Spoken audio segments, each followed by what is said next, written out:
বন্ধুরা 30শে অগস্ট 2021 এটা সেই দিন যেদিন আমেরিকান সৈন্যরা পুরোপুরিভাবে আফগানিস্তান থেকে বেরিয়ে আসে। আর এই কঠিন সিদ্ধান্তটি নিয়েছিল আমেরিকার রাষ্ট্রপতি জো বাইডেন। আর বাইডেনের নেওয়া এই সিদ্ধান্তটি শুধু আফগানিস্তানকে যে বরবাদ করেছিল তাই নয়, আফগানি মানুষদের জীবনে বিষ ঢেলে দিয়েছে। আর সেই সময় ডোনাল্ড ট্রাম্প সহ আরও বেশ কিছু দেশ বাইডেনের এই নীতিটাকে ভুল বলে দাবি করে এবং সবাই এও বলে যে আমেরিকা আফগানিস্তানকে আগের থেকে আরও বেশি খারাপ পরিস্থিতিতে ছেড়ে দিল, কারণ আমেরিকা এরকম হঠাৎ করে আফগানিস্তান থেকে চলে যাওয়া সেখানকার মানুষদের জন্য বিশাল বড় একটা বিপদ তৈরি করবে।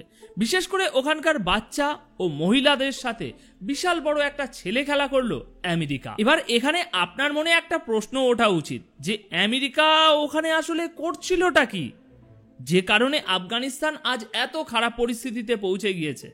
তো বন্ধুরা, আজকের এই ভিডিওটিতে আমরা এটাই জানবো যে আমেরিকা কি উদ্দেশ্য ছিল ওখানে যাওয়ার এবং কবে আফগানিস্তানে তারা তাদের সেনা পাঠিয়েছিল, এর পিছনে আমেরিকার স্বার্থটা কী ছিল এবং সবশেষে আমেরিকা কেন তাদের সেনাকে আফগানিস্তান থেকে ফিরিয়ে নিয়ে এসেছিল। দেখতে থাকুন আজকের এই ইন্টারেস্টিং ভিডিওটি। এই এত বড় ইতিহাসটা এইটুকু সময়ের মধ্যে আপনাদেরকে আমি শোনাতে চলেছি, তাই অনুরোধ রইল শেষ পর্যন্ত অবশ্যই যেন আমার সাথে থাকবেন। তাহলে চলুন শুরু করা যাক। বন্ধুরা, সর্বপ্রথমে আফগানিস্তানের লোকেশন ও আফগানিস্তানকে নিয়ে যে কনফ্লিক্ট সেগুলোর বিষয়ে আমাদেরকে একটু জানতে হবে, যাতে পুরো গল্পটা আমাদের বুঝতে সুবিধা হয়। বন্ধুরা, এই ম্যাপটার দিকে একবার নজর দিন।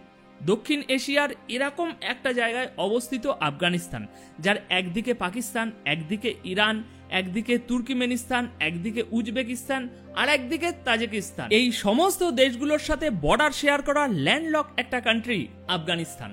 আর এই ম্যাপটা হচ্ছে এখনকার বর্তমান সময়ের ম্যাপ, কিন্তু 1800 সালের দিকে আফগানিস্তান বা এই এলাকার ছবিটা একটু অন্যরকম আলাদা ছিল। এবার এই ম্যাপটাকে একবার দেখুন, এটা ওই সময়ের ম্যাপ যখন আফগানিস্তান কেবল 3টে দেশের মধ্যেই ঘিরে ছিল। উপরে ছিল সোভিয়েত, নিচে ছিল আমাদের ভারত, আর একদিকে ছিল ইরান। আর সেই সময় বন্ধুরা আমাদের ভারতবর্ষ ছিল ব্রিটিশদের অধীনে, যার ফলে আফগানিস্তান ওই সময় ব্রিটিশ ইন্ডিয়া ও সোভিয়েত সংঘের মধ্যে একটা বাফার স্টেটের মতো কাজ করত। মানে ওই যে দুই মহাশক্তি তাদের মাঝে একটা দূরত্ব বজায় রাখার কাজ করত। আর তখন এই দুই মহাশক্তির মধ্যে সকল সময় এই দুশ্চিন্তাটা থাকতো যে আফগানিস্তান কে রাজত্ব করবে। ব্রিটিশ ও সোভিয়েত দুই দেশের মধ্যে সকল সময় এই টেনশন চলতো যে আফগানিস্তানে কার শাসন চলবে। আর এর ফলস্বরূপ 1838 থেকে 1842 পর্যন্ত আফগান ও ব্রিটিশদের মধ্যে আমরা একটা লম্বা যুদ্ধ দেখতে পেয়েছি, যেটাকে ফার্স্ট অ্যাংলো আফগান ওয়ার নামে আমরা জানি। আর বন্ধুরা, ওই যুদ্ধ হওয়ার কারণ ছিল ইংরেজদের সকল সময় সোভিয়েত বিস্তারবাদী নীতিতে খুবই ভয় ছিল। আর তারা এটা নিশ্চিত ছিল যে এক সময় না এক সময় সোভিয়েত অবশ্যই আফগানকে ইনভেড করার চেষ্টা করবে। আর এই ভয়ের জন্যই ইংরেজরা আফগানের সাথে শুধু যুদ্ধ করত। তবে আধুনিক হাতিয়ার থাকার জন্য প্রতিবারই যুদ্ধে ইংরেজরাই জিতে যেত। কিন্তু সমস্যা হলো আফগানিস্তানের মধ্যে ইংরেজরা বেশি দিন টিকে থাকতে পারত না। আসলে যে কোনো শক্তিশালী দেশের পক্ষে আফগানিস্তানকে কবজা করে নেওয়াটা তো খুব সহজ, কিন্তু সেখানে দীর্ঘদিন টিকে থাকা এটা ভীষণ কঠিন কাজ। কারণ আফগানরা তাদের শত্রুদের সামনে এমন এমন পরিস্থিতি তৈরি করে দেয় যার কারণে কোনো দেশই সেখানে বেশি দিন টিকে থাকতে পারে না, অসফল হয়ে যায়। এই যেমন 1900 শতকের দিকে ব্রিটিশরা আফগানকে জেতার চেষ্টা করে, কিন্তু লাগাতার তিনটে যুদ্ধ করার পরও তারা আফগানকে নিজেদের কবজায় আনতে পারে না। অন্যদিকে সোভিয়েত মানে রাশিয়া আফগানকে জয় করার চেষ্টা করেছিল, কিন্তু তাদেরকেও 9 বছর পর আফগান ছেড়ে চলে যেতে হয়েছিল। আর সব শেষে আসে আমেরিকা, যারা 20 বছর ধরে লম্বা একটা যুদ্ধ চালিয়েও 2021 সালে খুবই লজ্জাজনকভাবে নিজেদের সেনাকে নিয়ে ফিরে যেতে হয় আফগান থেকে। তাই বন্ধুরা, এবার যে প্রশ্নটা তৈরি হয় সেটা হলো যে আফগানিস্তানকে নিজেদের কবজায় রাখা কেন সবার কাছে এতটা মুশকিল হয়। আসলে আফগানিস্তানের যে ভৌগোলিক অবস্থা এটাই হচ্ছে তার প্রধান কারণ কেউ একে কবজা না করতে পারার। বন্ধুরা, আফগানিস্তানের চারিদিকে বড় বড় পাহাড় দিয়ে ঘেরা, আর ওই পাহাড়ের খাঁজে বা গুহাতে আফগানরা খুব সহজেই লুকিয়ে যায়, আর সেখান থেকে লুকিয়ে লুকিয়ে ইজিলি তাদের শত্রুদের উপরে হামলা করে দেয়। আর বাইরের সেনাদের কাছে আরেকটা সমস্যার কারণ ছিল খাদ্য ও পানীয় সরবরাহ। কারণ আফগানিস্তানের রাস্তা খুব কঠিন, পাহাড় পর্বত চড়াই উতরাই, আর এখানে গরমের সময় অত্যন্ত গরম, ঠান্ডার সময় অত্যন্ত ঠান্ডা পড়ে, যা বাইরের সেনাদের জন্য খুব সমস্যার কারণ হয়ে দাঁড়ায়। এছাড়াও আফগানরা পাহাড়ের উপরে থেকে গোলা বারুদ ফেলে দিয়ে নিজেরা পাহাড়ের গুহায় লুকিয়ে যেত, আর ওই পাহাড়ের ভিতর থেকে তাদেরকে খুঁজে বার করা মানে খড়ের গাদায় ছুঁচ খোঁজার সমান কাজ। সুতরাং প্রথম মহাশক্তি ইংরেজরা ভীষণ চেষ্টা করে, তারপর দ্বিতীয় মহাশক্তি সোভিয়েতরাও প্রচুর চেষ্টা করে, কিন্তু দুই মহাশক্তি অসফল হয়ে যায়। আর বন্ধুরা, এই জন্যই তো আফগানিস্তানকে সাম্রাজ্যের কবরস্থান বলা হয়।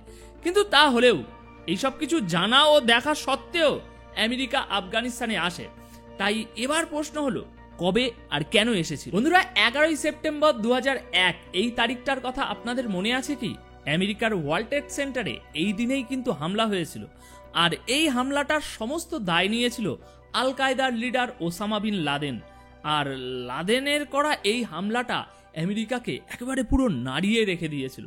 এবং যখন আমেরিকা এটা জানতে পারলো যে আফগানের তালিবান দল ওসামা বিন লাদেনকে জায়গা দিয়েছে, তখন সেই সময়ের রাষ্ট্রপতি জর্জ বুশ তালিবানের সামনে একটা ডিমান্ড রাখে যে তারা যেন লাদেনকে আমেরিকার হাতে তুলে দেয়।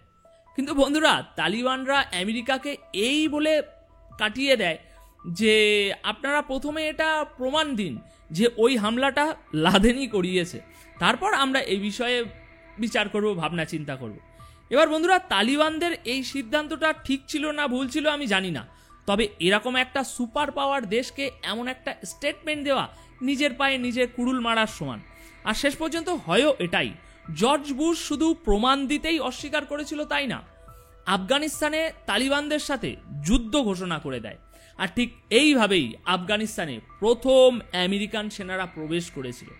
এবার বন্ধুরা, আমাদেরকে একটু তালিবানদের ব্যাপারেও জানতে হবে যে এই সংগঠনটা কিভাবে তৈরি হয়েছিল। তো দেখুন, 1980-র দশকে সোভিয়েত সংঘ যখন আফগানিস্তানের ভিতরে ঢুকছিল, তখন সোভিয়েত আর আমেরিকার সম্পর্ক খুব খারাপ ছিল কোল্ড ওয়ারের কারণে। অর্থাৎ সোভিয়েত সংঘের শত্রুরা লাগাতার পিছন দিক দিয়ে সাহায্য করছিল আফগানিস্তানকে, তারা সোভিয়েত সংঘের বিরুদ্ধে যেন যুদ্ধ করে, আর তার জন্য লাগাতার তাদেরকে ফান্ডিং দিচ্ছিল। আর সেই সময়ে আমেরিকা আরও একটা কাজ করেছিল, সোভিয়েত সংঘকে আটকানোর জন্য আমেরিকা পাকিস্তানের সাথে হাত মিলিয়েছিল।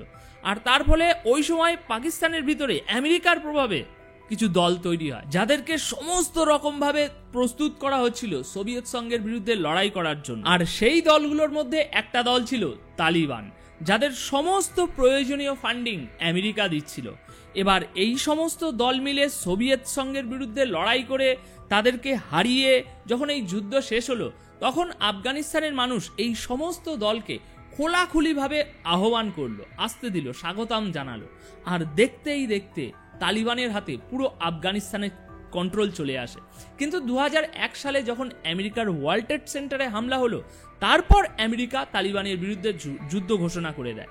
আর আমেরিকা এটা কেন করেছিল সেটা তো একটু আগেই আপনাদেরকে বললাম। তো 2001 সালের পর থেকে পুরোপুরিভাবে আফগানিস্তান আমেরিকার কন্ট্রোলে চলে যায়, যেটা আগামী 20 বছর ওই একইভাবে অব্যাহত থাকে।